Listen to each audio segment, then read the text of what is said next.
Assalamualaikum warahmatullahi wabarakatuh. Saya Puji Arum Perwitasari dengan NIM 66 dari Kimia 6B. Eh, ingin menjelaskan jawaban dari pretest praktikum kimia analisis instrumen dengan materi GCMS. Di mana pertanyaannya yaitu jelaskan prinsip kerja dari GCMS, jelaskan skema instrumentasi GCMS, dan jelaskan perbagiannya. Kemudian jelaskan bagaimana prinsip identifikasi senyawa secara kualitatif maupun kuantitatif melalui analisis GCMS. Jelaskan yang dimaksud dengan nilai similarity index dalam interpretasi data spektrum massa GCMS. Jelaskan syarat suatu sampel dapat dianalisis dengan GCMS. Berikan salah satu contoh teknik preparasi sampel dengan metode derivatisasi dalam analisis GCMS, dan jelaskan faktor apa saja yang perlu diperhatikan dalam analisis dengan GCMS untuk mendapatkan hasil pemisahan yang baik. Nah, di sini pertama ada prinsip kerja dari GCMS. GCMS sendiri merupakan gabungan dari dua metode, yaitu gas kromatografi dan spektroskopi massa. GCMS ini merupakan metode analisis kimia yang menghasilkan pemisahan dan identifikasi senyawa sekaligus. GCMS itu banyak digunakan, hal ini dikarenakan daya resolusi yang relatif tinggi dan limit deteksi yang relatif rendah. Namun, GCMS ini hanya bisa digunakan untuk senyawa yang termostabil. Prinsip kerja dari GCMS yaitu sampel yang diinjeksikan ke dalam kromatografi gas akan diubah menjadi fase uap, lalu dialirkan melewati kolom kapiler dengan adanya bantuan gas dari gas pembawa berupa fase geraknya, yaitu yang banyak digunakan helium, di mana pada kolom ini terjadi proses elusi atau pemisahan senyawa campuran menjadi senyawa tunggal didasarkan pada perbedaan sifat fisik, sifat kimia, dan waktu yang diperlukan bersifat spesifik untuk setiap masing-masing senyawa. Pendeteksian itu berlangsung dalam spektroskopi massa dengan mekanisme penembakan senyawa oleh elektron menjadi molekul yang terionisasi, dan pencatatan pola fragmentasi yang terbentuk kemudian dibandingkan dengan pola fragmentasi senyawa standar yang diindikasikan dengan presentasi similarity index atau disebut dengan SI. Nah, di sini ada skema instrumentasi dari GCMS, di mana ada GC gas supply, tempat aliran gas biasanya digunakan itu helium yang mengalir melalui GFC. Ini berfungsi sebagai pengatur aliran gas. Kemudian gas itu akan melewati injektor, sampel akan dimasukkan melalui injektor, di mana gas bertujuan untuk mengalirkan sampel ke dalam kolom. Umumnya itu sampel biasanya dipanaskan dulu sampai menjadi gas, sehingga nantinya akan terbawa oleh gas alir helium. Di dalam kolom itu terjadi proses pemisahan di mana senyawa yang memiliki titik didih dan volatilitas itu berbeda-beda. Lalu kolom itu diatur menggunakan oven dari mulai suhu rendah sampai suhu yang tinggi, hingga senyawa itu terelusi dengan kecepatan yang berbeda-beda. Nah, kecepatan yang berbeda-beda ini itu tergantung dari volatilitas dan polaritas senyawa masing-masing. Senyawa akan masuk satu persatu melalui interface, di mana interface sendiri merupakan penghubung antara GC dengan MS. Kemudian dari interface akan masuk ke ion source, yaitu tempat terjadinya ionisasi, kemudian masuk ke dalam mass analyzer, dan nantinya akan dideteksi menggunakan detektor. Sehingga nanti akan muncul nilai M per Z yang menunjukkan bobot molekul dari masing-masing senyawa. Semua rangkaian ini akan terhubung ke data sistem sehingga proses analisis itu bisa dikendalikan dan hasil analisis dapat diinterpretasikan dari data ini. Proses yang terjadi dalam MS berada pada kondisi yang vakum, di mana tekanannya itu harus rendah. Hal ini agar tidak terjadi reaksi antara molekul-molekul gas udara dengan sampel. Nah, tujuan pemvakuman ini supaya senyawa yang ada di MS itu akan terionisasi semua dan menghasilkan fragmen bukan menghasilkan senyawa lain karena adanya gas udara. Vakum sistem ini ditujukan juga untuk meningkatkan sensitivitas dan reliabilitas dari mass analyzer. Kemudian selanjutnya itu pembagian instrumen dari GCMS. Nah, di sini ada tabung gas pembawa. Tabung gas pembawa ini yaitu isinya itu berupa gas pengangkut atau carrier gas, di mana itu ditempatkan dalam silinder bertekanan tinggi, biasanya tekanan dari silinder ini sebesar 150 atm. Gas pengangkut ini harus memenuhi persyaratan yaitu harus lembab atau inert, artinya tidak bereaksi dengan sampel. Kemudian koefisien difusi gasnya itu rendah, memiliki kemurnian yang tinggi, mudah didapat dan murah, dan cocok dengan detektor yang dipakai. Kemudian ada GFC atau Gas Flow Controller, di mana GFC ini bertujuan untuk mengatur aliran gas. Ada yang menggunakan GFC elektrik. Nah, jadi tinggal mengatur dari komputer yang terhubung. Kelebihannya itu lebih mudah penggunanya, mengurangi kesalahan yang mungkin terjadi dalam pengaturan manual, misalnya split ratio, dan meningkatkan keakuratan pengulangan analisis. Lalu ada injection port, di mana injection port itu tempat cuplikan dimasukkan ke dalam kolom dengan cara menginjeksikan melalui tempat injeksi, dapat juga menggunakan bantuan seringa atau jarum suntik gas.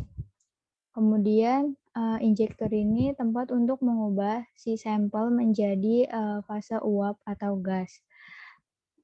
Kemudian ada kolom. Kolom di GCMS ini ada dua jenis, yaitu kolom kemas dan kolom kapiler. Kolom ini tempat terjadinya elusi atau pemisahan, di mana kolom kemas itu berupa tabung yang terbuat dari gelas atau stainless steel berisi suatu padatan inert yang dikemas secara rapi. Kolom ini memiliki ukuran panjang 1,5 sampai 10 meter dengan diameter 2,2 sampai 4 nanometer.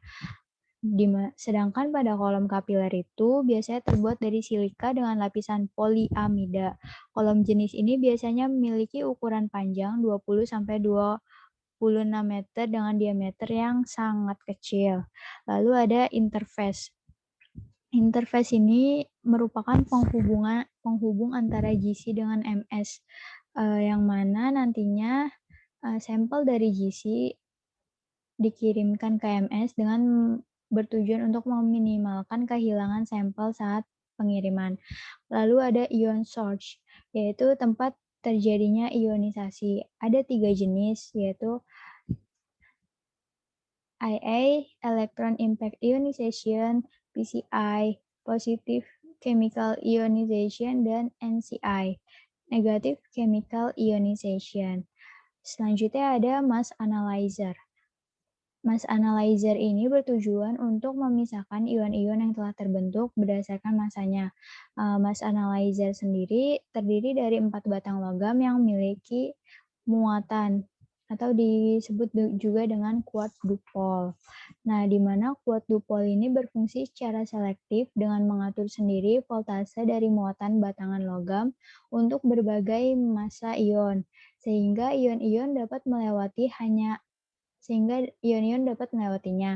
Namun hanya ion-ion yang sesuai dengan voltase dan massa yang diinginkannya yang dapat melewatinya. Kemudian ada detektor. Nah, detektor di sini berfungsi sebagai pendeteksi komponen yang telah dipisahkan dari kolom secara terus-menerus, cepat, akurat, dan dapat melakukan pada suhu yang tinggi.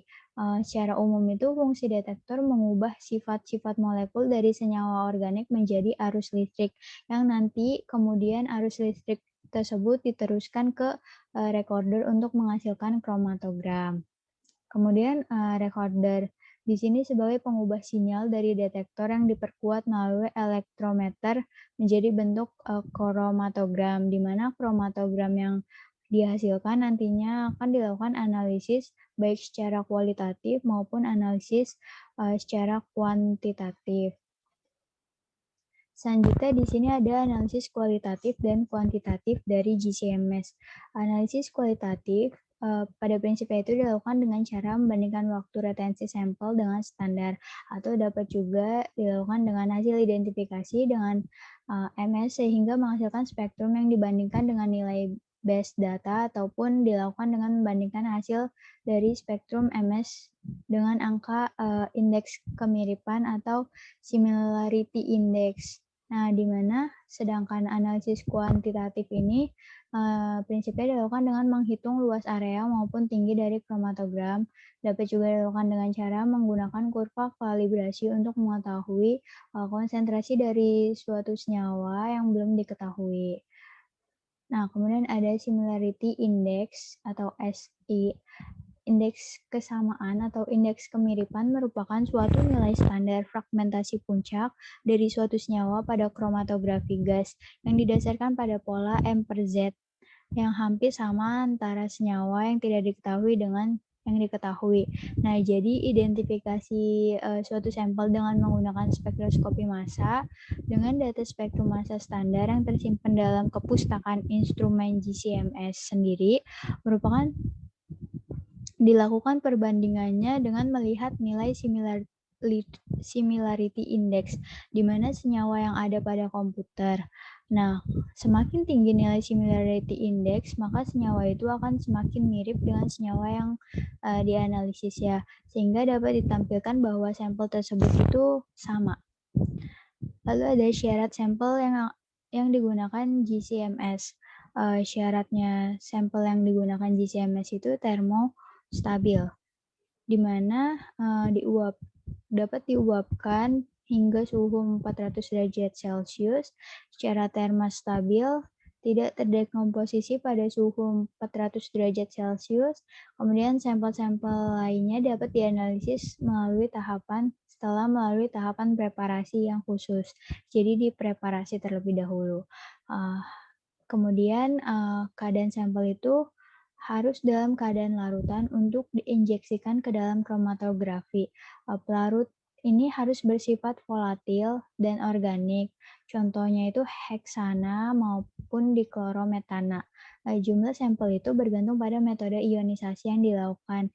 Biasanya yang sering digunakan untuk analisis sensitivitas adalah sebesar 1 sampai 100 mg per komponen. Lalu di sini ada contoh teknik preparasi sampel derivatisasi, di mana derivatisasi sendiri merupakan proses kimiawi untuk mengubah suatu sampel menjadi senyawa lain yang mempunyai sifat-sifat yang sesuai dilakukan analisis menggunakan kromatografi gas menjadi lebih mudah menguap. Tujuan dari derivatisasi ini untuk membuat suatu analit lebih tidak stabil, kurang reaktif, dan dengan demikian dapat meningkatkan perilaku kromatografinya.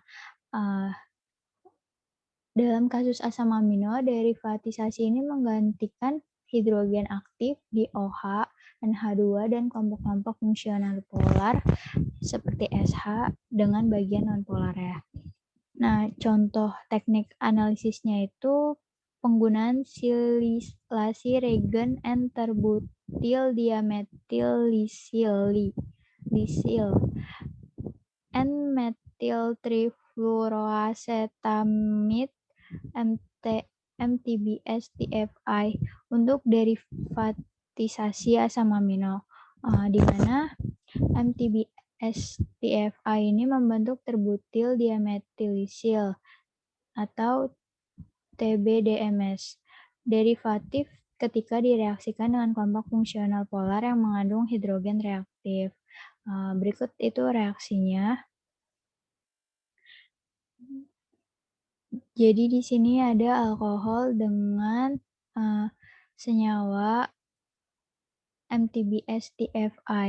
Nah, di mana di sini yang C-karbonila itu terlepas dengan CF3-nya, digantikan dari OR alkohol, sehingga menghasilkan senyawa TBDMS. Nah, di sini ada cara analisis cara preparasi sampelnya, yaitu sebuah aliquot 50 mikroliter larutan yang mengandung campuran asam L-amino pada 91 mikrogram per mililiter di 0,1 NaCl dikeringkan dan 100 mikroliter rapi MTBS TFI diikuti oleh 100 mikroliter asetonitril ditambahkan. Lalu campuran itu dipanaskan pada 100 derajat Celcius selama 4 jam. Lalu sampel dinetralkan dengan natrium bikarbonat dan sasaran analisis GCMS pada nomor pembayar 20 meter kali 0,18 mm dikali 0,18 meter SLB menggunakan kolom kapiler. Nah, di sini merupakan gambar dari yang ini merupakan gambar dari data spektral diperoleh dari puncak